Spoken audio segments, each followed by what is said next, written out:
What's up, everyone? Welcome to Armchair CMOs. It's your boy V Moss and Jules, what's up?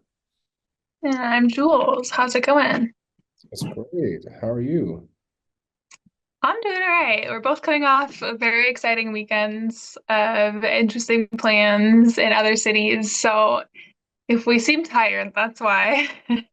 Um, but both good weekends, so It's no complaints. it's a lot going on. It's that time of year where there's a lot of work stuff happening, but there's also a lot of personal stuff happening, holidays, and this is a busy sports time. So, I mean, even though technically neither one of us actually work in sports right now, but whatever. It's still A lot to pay attention to. It's fine. yeah. Yeah, so I will kick it off. So one thing that we want to talk about this week, to kind of it's in the vein of overlapping in sports and culture. Kendrick Lamar and SZA announced a stadium tour this week, which is hitting a bunch of pro college arenas and not arenas, but actual stadiums across the country. So cool thing we wanted to highlight is some of our favorite crossover promo tweets or social media posts from pro teams promoting the tour. So the first one I wanted to talk about was the Eagles, formerly my hometown team when I used to live in Philly. So I have an affinity for the Eagles. But their team did one of those cool TikToks where they, everyone does this where they have players answer questions as they're walking out to practice. And so their social team asked the players what their favorite Kendrick Lamar song is. So got a great bunch of great responses, great energy, engagement from the players. But marketing wise, the Lincoln Financial Stadium Twitter quote tweeted it or posted the video with a link to tickets. So understanding like this is a cultural moment, get the team involved, and then actually use it as a way to promote and get people excited about the concert. I like that.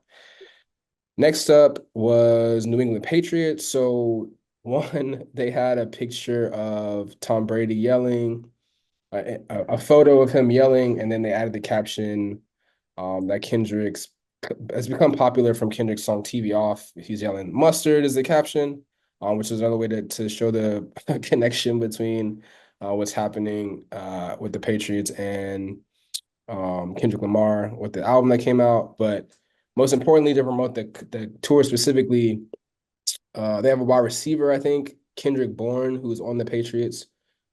Their social team put together a video where Kendrick Bourne is shooting footballs from the jug machine, just like Kendrick did in the promo to announce that he was going to perform at the Super Bowl. So obviously cool because his name is Kendrick also. But then him recreating that video was a cool moment to show the cultural relevance there from the Patriots. This one was Go this one ahead. was really cool. I felt like this one was really well done. Yes, very well This one's done. very cool. Obviously, like him having the name Kendrick is important, but then just having the creativity to redo the video, I thought that was really cool. Yeah. Yeah. And That then was it's like so obvious, but no one so else did it. So so obvious. So yeah. obvious. And then last but not least,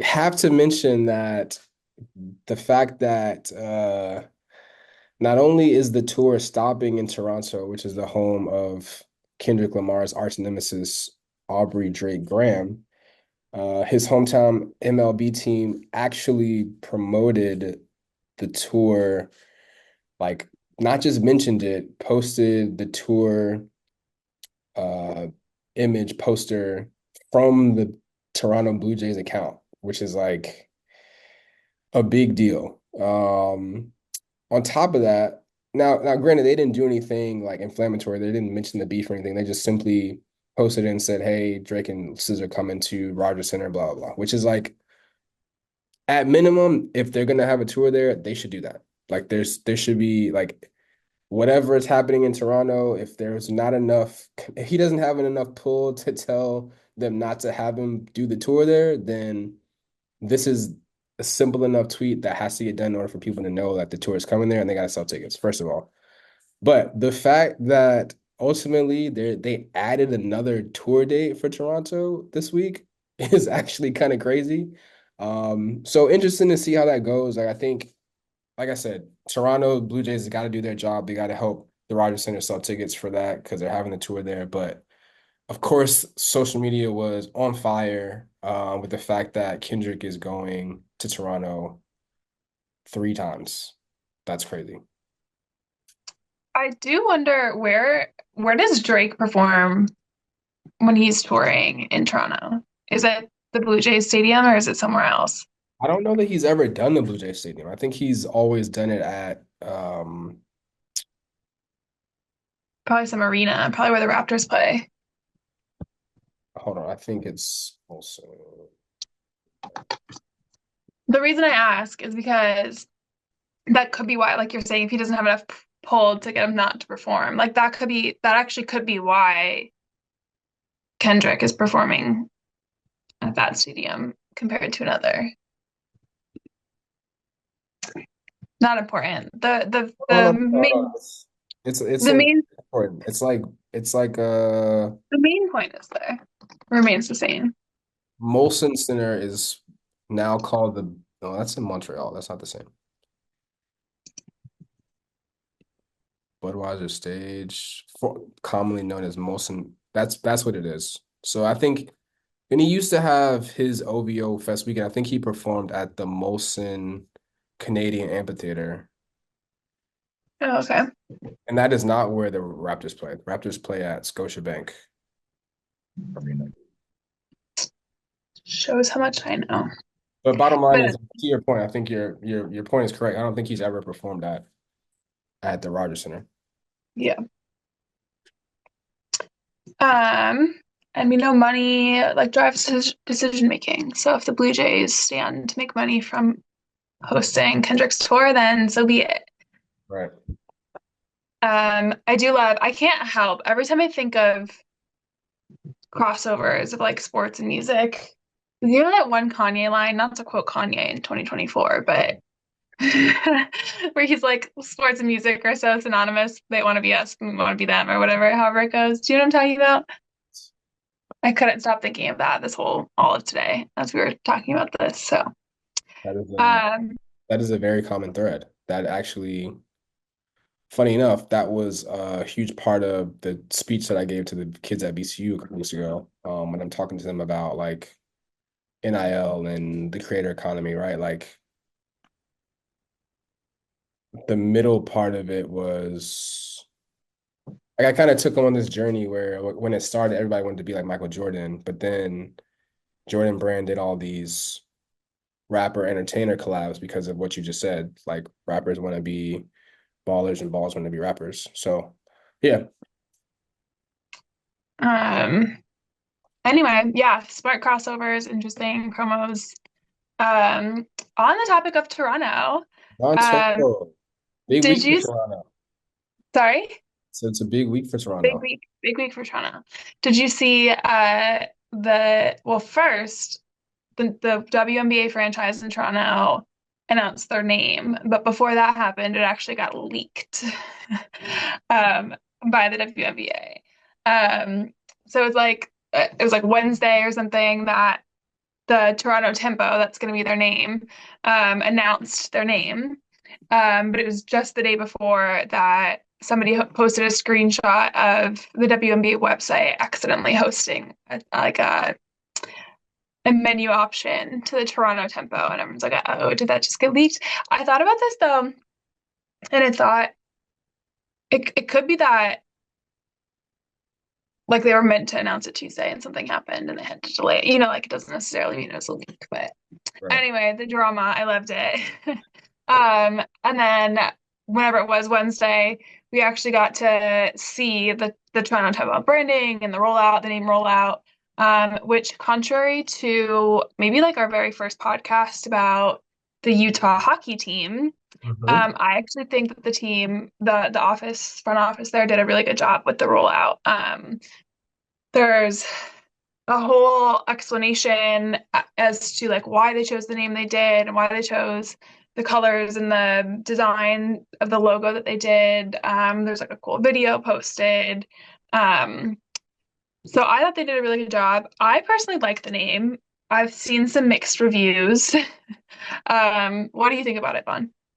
I did look briefly at the information that you sent that kind of explained it, and it made sense when they talked about its relevance and how it paid homage to the people of Toronto. I thought that made sense. The tempo Yeah. name itself, outside of the meaning that you like, outside of the meaning that you get from the explanation, the tempo just doesn't wow me. But I Mhm. do appreciate the meaning that's like behind it. Um, but yeah. I think I think there's two things that make me, yeah, like tempo itself, I don't necessarily have strong feelings about either way. I think I lean towards liking it. But there's two or three things I think that like made me really like it that were part of their explanation, which is why I think that the fact that they went into detail about like why they chose the name and the imagery that they did, were really important. Um, One is it says something about uh the how tempo actually relates to the game. Mhm. Like the rhythm of the game, and it's a game of runs, and uh like there's different obviously like paces during the game.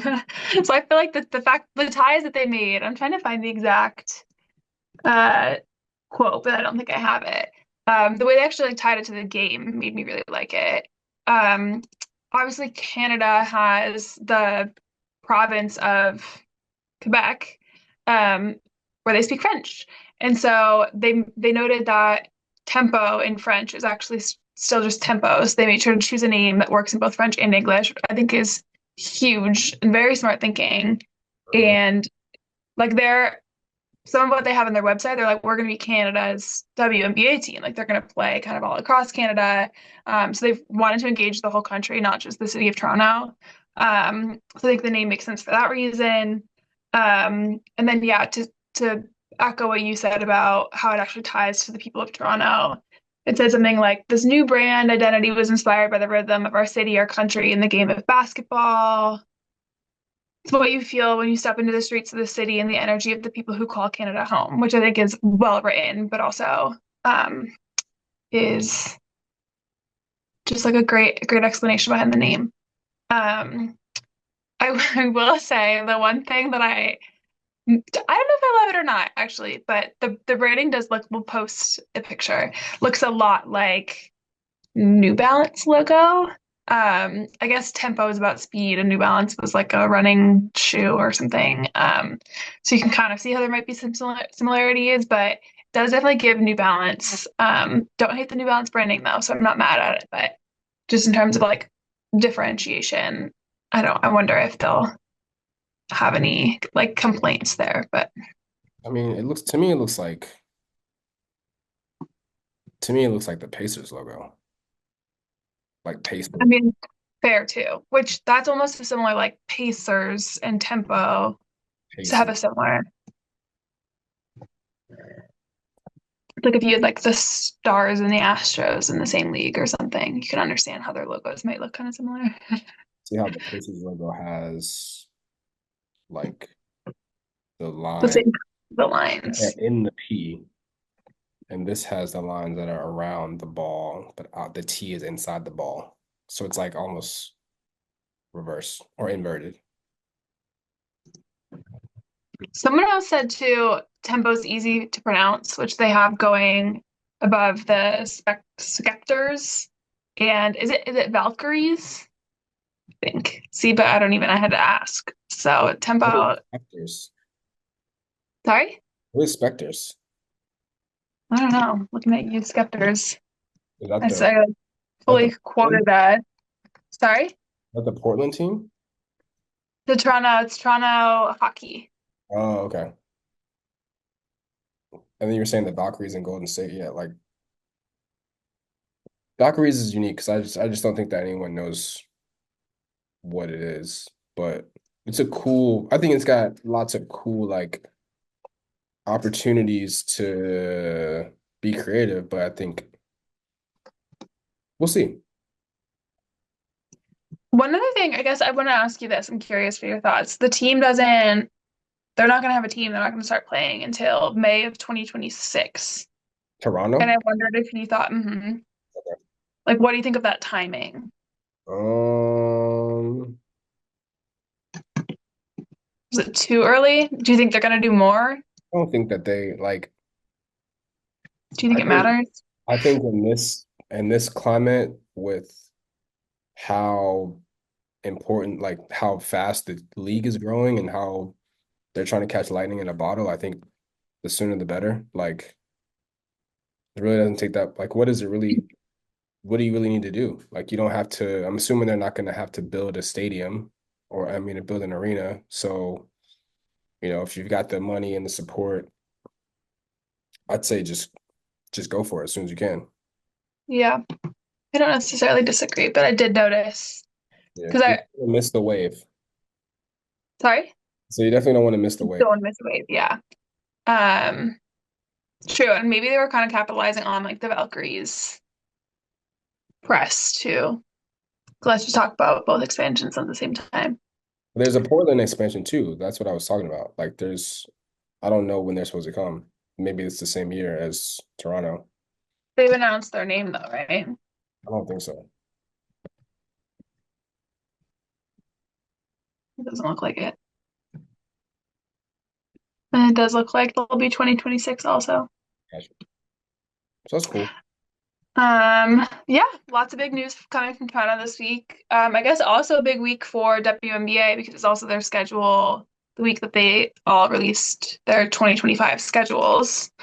And I know you had a lot of thoughts about those That's videos. why, that's why I'm stretching right now. We're about to really get into it. Like, so this is as someone who has worked in team marketing, team social media for years, the trend of schedule these videos becoming a thing over the past 5, 6 years has been something that's kind of like it's been something I've been involved with in different levels. And overall, like I think the value of the schedule release videos is really in the eye of the beholder. It depends on who's determining what the goal is, right? Because in most cases, just trying to create an entertaining video that's engaging as people talking, because like it's people are not gonna, for the most part, care about the schedule 5, 6 months before the season even Yeah. starts, unless No you're one's gonna like remember the dates. right. And if like even if you do like create some kind of end screen in the video that people can screenshot, or like you reply to the tweet with the link to the schedule or whatever, like it's cool, but ultimately like it's not going to matter, especially in some cases when you're not even ready to start selling tickets yet. Like a lot of cases, and I'm not talking about the WNBA specifically, but a lot of cases, depending on the timing of when some of these things come out, like you can't always coordinate it with tickets being on sale, or like, you know, depending on what your league or your team strategy is, like maybe you stagger when tickets are on sale for certain games because you don't want people to be able to only buy, the premium games, or like maybe you got mini plans you're trying to sell or season tickets, right? So like there's so many levels to it. Like I said, the point of the videos really comes down to like, let's just make a cool video just to tell people the schedule's out. And if they want to go check out the schedule, great. But at the minimum, like let's just make a cool video that people will want to watch. So shout out to, what was this lady's name? Roberta WBB on Twitter. She actually created a thread of all the videos from all the teams. So I watched all of them, and here are my I did thoughts. too. All right, you ready? Let's start off with Yeah. Atlanta team. Okay. So to me, the concept of it is like it's a cookout, which is very much relevant to and a relevant nod to Black culture in Atlanta. Um, Cookout is a big thing, but throughout the video of the cookout, there was team references. Most of them were obvious or clever. There's a couple of them I didn't catch, but like the key ones that stood out to me was there's a guy carrying a bandwagon into the cookout that has a bunch of Indiana Fever things. So a shot at them because everyone's on the Caitlin Clark bandwagon, which I thought was really cool. And then the guy is wearing Tim's and he says, "You're," which is a nod to New York and New York Liberty, which I thought was great. So overall, I thought that video was well done. I think like maybe a couple other the Aces reference and the Sun, Connecticut Sun reference stood out to me, but overall, I thought that video was relevant to the culture of Atlanta, focusing more on that than the actual opponents in the schedule. What are your thoughts? Okay. Okay. You actually just changed my mind. I literally was like 30 seconds away from saying I thought this video was kind of corny and I didn't love it. Um, but then you said, they're focusing on like the culture specific to Atlanta. And I said, well, A, I can't speak to that. I've never been to Atlanta and I'm not from there. But B, like I can understand how that is, even if it was a little bit corny, like that might outweigh the corniness. So I take everything back.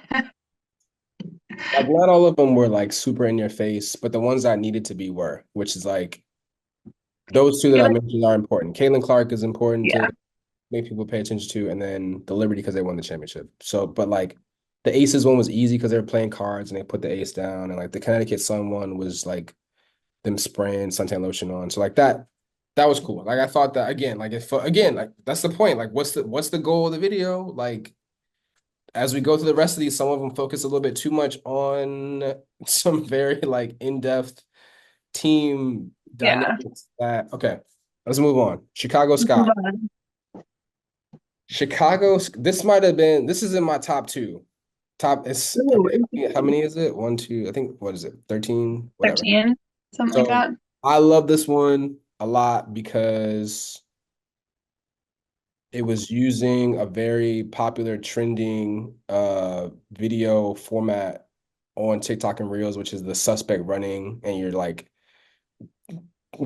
making fun of the suspect, like saying something that's very unique to them, but like really joking on and making fun of them. And the digs that they got were accurate and petty, but in an appropriate way. But they were very accurate and petty, and I appreciated it because it was clear. Like those things, the jokes that they were making were jokes that anyone who kind of pays attention to the WNBA would get and appreciate, and I thought that was very well done. Yeah, I liked that it was disses at the other teams. I feel like that was relevant. I mean, we just came off the summer of rap beef. We love a diss right now as as Americans. So I felt like that also was like timely. Um, but in terms of like my actual engagement level with the video, I got sick of the format after the first three. And then they had to go through like every single team. Um, so I like this is definitely not in my top few, but I have good things to say about it along with the bad. Okay. Next up, Connecticut Sun. I will say that I didn't get this one. It was like a weather report format. Maybe that's because they're the Sun. They're supposed to do like weather related. I don't know. But like I think it just showed how much of it made me feel like a casual because all of their jokes and digs at the other teams, like I had no idea what they were talking about. Like they were very much like I think the combination of them using the weather format and trying to like make fun of the other teams in a way that felt like a weather report, I didn't get it. And comparing it directly to the Sky we just watched, like the Skies one was so much more direct and easy for people to catch. Like I didn't get it. Plus 3 minutes for this type of video, I thought was a little bit too long. 3 minutes is definitely too long. I didn't have a whole lot to say except that like these needed to be short and 3 minutes was too long. All right. Didn't really elicit a strong reaction from me at all. So what does that say? Next up, Dallas Wings. This is another one of my favorites. So tapping into internet culture, Keith Lee, food critic videos. He's TikTok famous for this. So being able to tap him, so having the influencer partnership there is a win. But then being creative with a way to have him do a video like it's a actual Keith Lee video and not a Dallas Wings schedule release video where he's reviewing foods, but the foods just happen to be associated with the cities of their opponents. It was very well done. I was very impressed. I watched the whole thing. I know who they're playing, but also like it was a Keith Lee video. So like if I'm a Dallas Wings fan who understands Keith Lee's relevance and culture, I'm very impressed, very excited about what Dallas Wings got coming on this season. So again, this kind of goes back to Dream. Like you might be able to change my mind. I'm not a Dallas Wings fan. And so like I just felt like the food city tie, like you might not be familiar with like the food from every city. So that's already like to me a little bit of a stretch.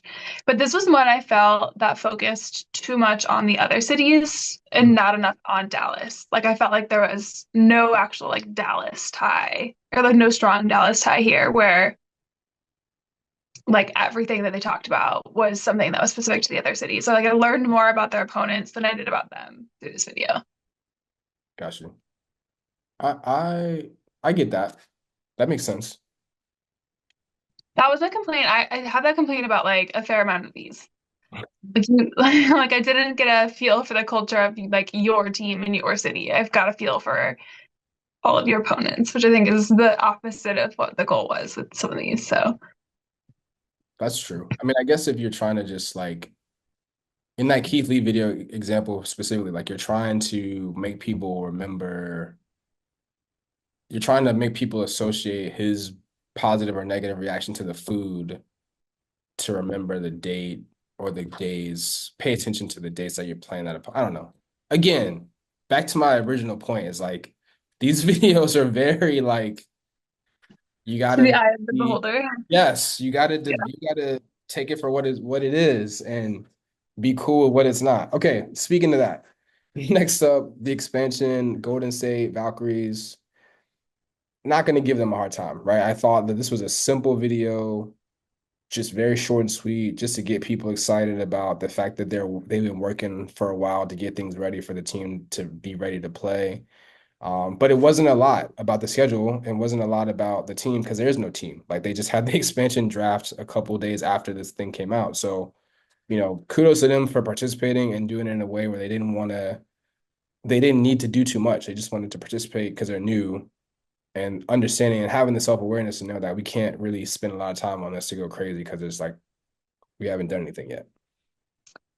So this one was one of my favorites.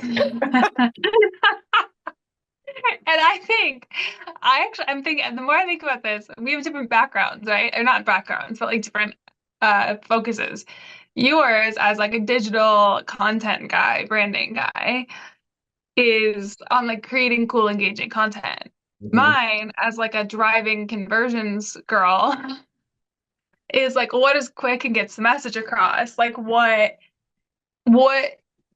moves you very quickly to like want to engage, but then like does it you don't like you don't lose your attention, like it just like moves you to action quickly or like moves your opinion like very quickly. I think that's like my focus. And this was just like, all right, cool, like they're launching, I'm kind of hyped, like their schedule's gonna come out and we're done. Like we accomplished the goal. It's a 30-second video. So for me, like that was one of my favorites. But to your point at the very beginning, like it depends what each team I think was trying to accomplish with these. Right. So Interesting perspective for us to disagree on that. Not disagree, but just have different appreciation of what we value from the video. yeah. Before we move on, I want to make it clear that we're going in alphabetical order. So Cool. no, there's no favoritism going here at all. Like strictly alphabetical order. Okay, so that means next up, Indiana Fever. So I liked that this was very much a highlight focused video for them. Obviously, there was a lot of hype for the team last year because of Caitlin Clark and living up to that hype on the court for sure. This schedule release video is mostly just highlights with mentioning the dates and the opponents on text, like in the video, which is like focusing on come see us play great basketball, come have a great game day experience, a great atmosphere, and no gimmicks about us telling you who we're playing. You can see that if you can read Like, but you don't care who we're playing. You want to see us. You want to see Caitlin Clark. That's all that matters, which I think is an important message for them. And being self-aware for that is important. I thought I noticed that they use a lot of Caitlin Clark voiceovers, but didn't necessarily show her like speaking these quotes, which I think is an intentional way to say, she's our superstar. You need to hear her voice. I know you want to hear her voice, but also like let's not make it all about her by showing her a lot. So I do have one of my former interns, former coworkers, part of my squad, Andrew Kim. Shout out to Andrew Kim, who's on the creative team at the Pacers. I'm sure he had something to do with that. But overall, this was one that, not necessarily my favorite for creativity, but one of my favorite from like in terms of being effective and being on brand for the team. Agreed.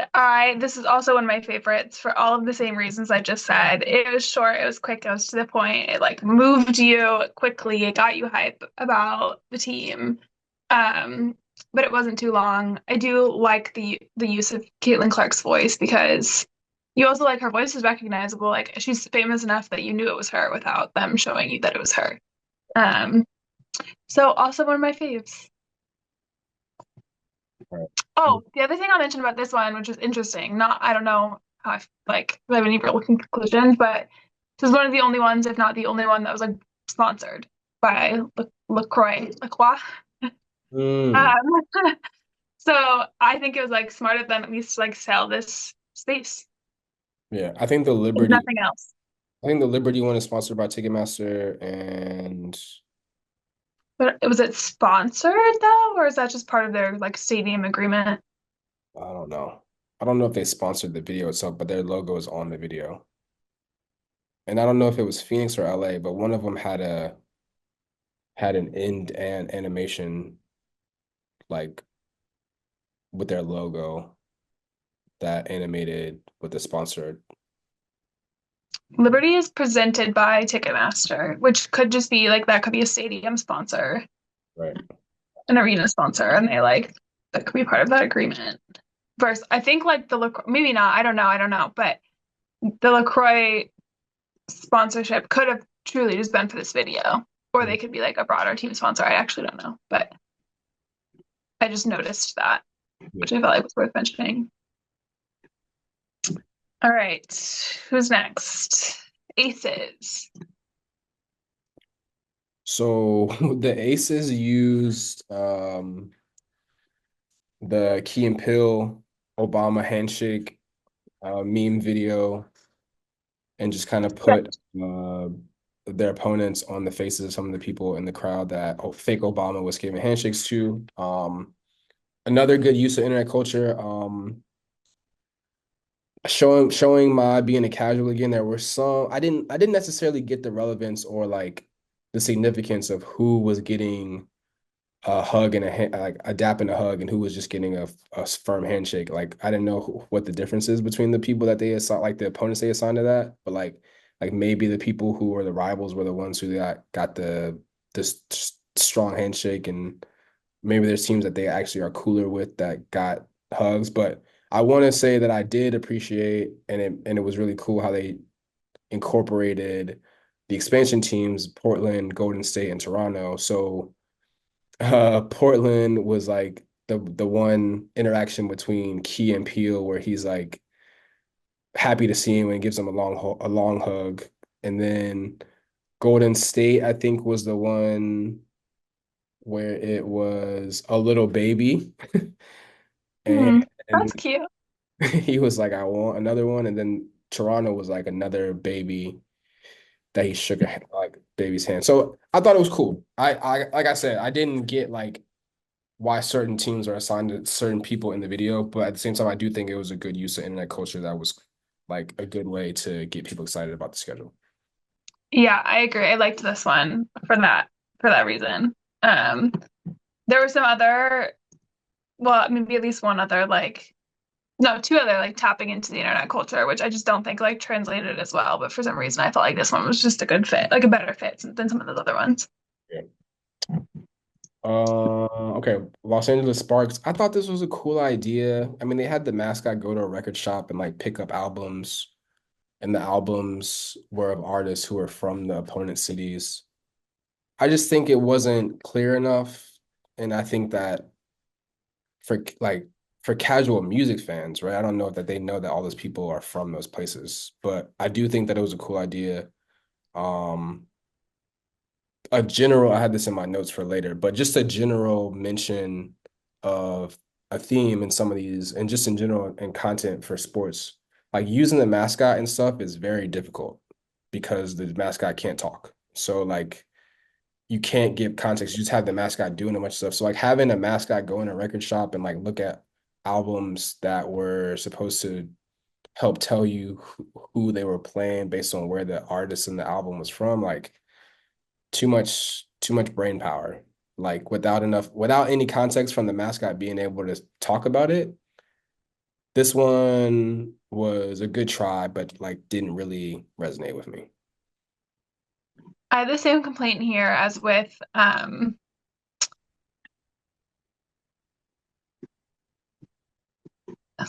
my God, where was I going with this? As with uh Dallas, where I felt like it like focused more on other teams. Um, the one thing I will say about this was I liked um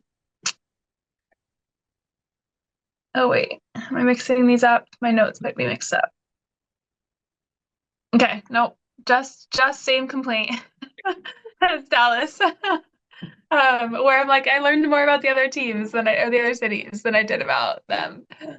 Also like once you're getting like a minute and a half of just the same thing over and over, like I just got bored. Mhm. Yeah.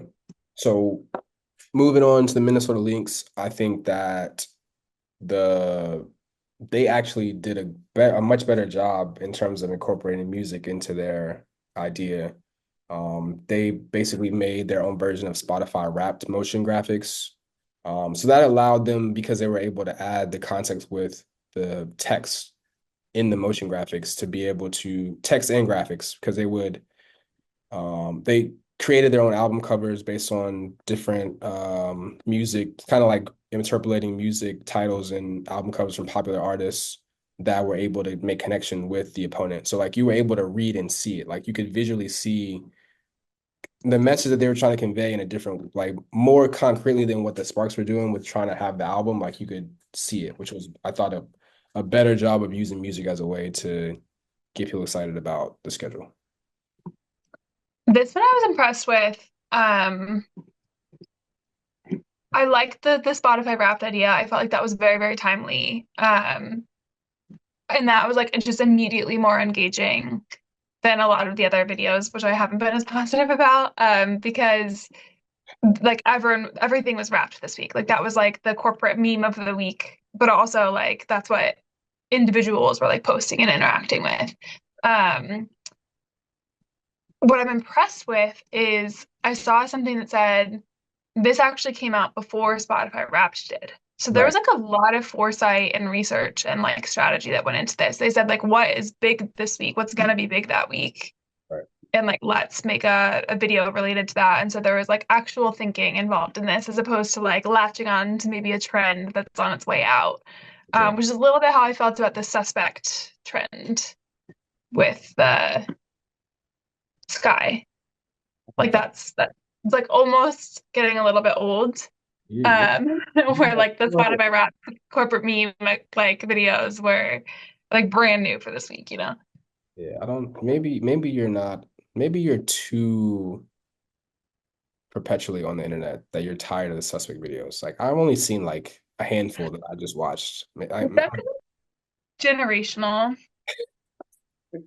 I'm like almost a Gen Z. I feel like we get over things faster. Okay, I got you. Okay. So next up is the Liberty. So they're the champs, and their mascot Ellie became like a big deal this year. They put together a very, very well done video featuring Ellie, the elephant, the mascot. Very well done, but it was 10 minutes long, so I did not watch the whole thing. And um, you know, I mean, I skimmed through it. I made it to the end, but I didn't watch it for 10 minutes. I don't have the time to, I don't have the energy to sit. But I'm sure it was great for their fans. And so, and when I say it was well done, there's a difference between a well done video. There's a difference between a 10-minute video and then a well done 10-minute video. So like the fact that it was 10 minutes is the reason why I didn't watch it, not because it wasn't good quality. It definitely was good quality. I'm not the audience for it because I don't live in New York and I'm not a super Liberty fan. So just enough for me to pay attention to it for this exercise that we're going through right now. It was not, I wasn't gonna watch all 10 minutes of it. Yeah, I agree definitely on the timing. The thing that I will say is I think this is great for the super fans. Hmm. I think like if you're a super fan of a team, you would love a 10-minute video. Um, but also maybe not. I don't know. So maybe they just had kind of a slightly different approach. Like they were like they knew which audience they were going after and just went after them all the way. Right. And to me, I mean, I feel like, and this is just me doing my armchair CMO. Um, I would have made like a chopped up highlight of the 10-minute video that was like 30 seconds to make people go watch the whole thing later. I mean, they did tease it, which I kind of like. Right. But again, we're not the audience. Okay. How many we got left? One, two, three, three. Okay. Phoenix Mercury was the most confusing one. Like I didn't get it. I thought it was funny. The video, like they did a random photo shoot with three of their popular players and used some of the photos to post with the dates of their opponents, but like the poses had like no clear connection to the opponents or anything. So like it just was a goofy photo shoot. But like the behind the scenes footage of it just showed them having fun, which I appreciated. I didn't, again, like I said, you're not watching these videos so you can memorize the schedule and mark your calendars and go, like it's literally, are you entertained by the video? And it was an entertaining video. They just like they were goofing around, having fun, showing the personality of three of the most important faces on their team. I will say I'm gonna take an opposite position on this because I love being contrarian. I don't know. I actually don't know if I feel as strongly about it, but I do say this all the time about leagues, teams, whatever, is like what makes you care about a team and be like really invested in a team for a season is when you like the players and care about the players. And this introduces you to the players. It gives you a reason to like the actual team. Yep. Which is a different approach than a lot of the other teams took with their videos. Um, but we've said this before, like it's good. All this content that's being put out to introduce you to the players and their personalities is like very strategic. And so I think they're just following that same strategy here. Yeah. I agree with that. I mean, you want to show personality, make people want to come see the players, you know. I think it's also very important to highlight those three because they're in the transition period to get away from Diana Taurasi because she's Mm. probably going to retire. I don't, maybe not this year, but next year. So, you know, not including her, which would have been easy to do or kind of probably has been done a lot in their history since she's been there the whole for 20 years or however long. So yeah, I thought it was cool. And again, showing the personality of players is always good for us in this player empowerment, player personality, personal brand Era. era. Speaking of that, going to the Seattle Storm in that same vein, they chose to feature Nika Mule, who I think was a rookie last year from Connecticut, who, from what I saw, like the comments made it clear that she didn't really play that much last year. And so I don't know if you know, there's been like some drama with team chemistry and like some players may or may not be leaving the team, some of the more prominent players in Seattle. So like I think using Nika Mule, who is a bigger name in the women's basketball community because she played in Connecticut, but was not really a role like a key contributor on the team last year. I think it's definitely a choice um, for probably some internal reasons, but the concept of the video was cool. Nika's in the DVD rental store, which the fact that that even still exists is kind of crazy in the first place. Um, Yeah, it But would be like the Northwest, I feel like makes sense. but she's with the mascot, having the mascot go. She's giving the mascot clues to go find DVDs with titles that they've recreated or remixed popular movies and TV titles that they've changed to be related to the opponent cities that they're playing. So I thought the video was cool, but then to hammer it home and really actually get the message across, they posted the movie posters for these made up movie titles, TV titles afterwards on social media so you could actually see them outside of just the mascot going to get them in the store. So I thought that was cool. I think that like second layer of posting the posters is smart of them. I mean, it just like makes you more likely to have seen the content and like engage with it one way or another. So Very important. Very important. Last but certainly not least, our hometown Washington Wizards. I mean Mystics, I'm sorry. Washington Mystics. oops. Um, so we know just from being in DC and working at Georgetown and obviously living in DC, uh, DC is very culturally rich for a lot of different things and well known for a lot of different things, especially the music. So Mystics did a really good job connecting with there's a rapper from DC named Nucci who started a series live from the front porch that has like people come and perform on the front porch of this house in DC. And so like artists from like very infamous, well-known go-go legends have performed in this front porch, but also artists like Robin Thicke have come to DC and performed on this front porch. So it's a really cool thing. It's a really like important cultural movement that's coming out of DC. So to tap Nucci to actually perform a song that he created for the Mystics that talks about all the teams they play and do it on the front porch was a really cool thing. Again, it's a video that's this answers your question, your previous concern, right? This is highlighting the city more so than the opponents, which I thought is important. And doing it in a way that's really culturally relevant to DC. I thought that was really well done. Yeah, agreed on all points. That's exactly what I was gonna say. And then also like it just ties back to what I was saying at the very beginning. Like the tie between sports and music is so strong that I think taking like a musical approach was smart. I also love like I love when a team has a dedicated warm-up song or like run out song or like they're affiliated with some like local artist who's written some hype song for them. And I feel like they're kind of doing that here. So I felt positive about this video for that reason too. Yeah. Okay, so the winner, who's the winner? Yeah. Who's the winner? Yeah. I think I'm between Fever and Mystics. Um, What about you? I don't know. I had like four that I really liked, but I like Mystics a lot. I like Mystics a lot. I would say Link Spotify Wrapped too is really good. yeah, that's like probably like my third, I think. But I do again think the simplicity of like let's just focus on the basketball from the Fever is really good. I don't know. I don't know if I have a winner. I think I might just say the Mystics just because it's a homer pick.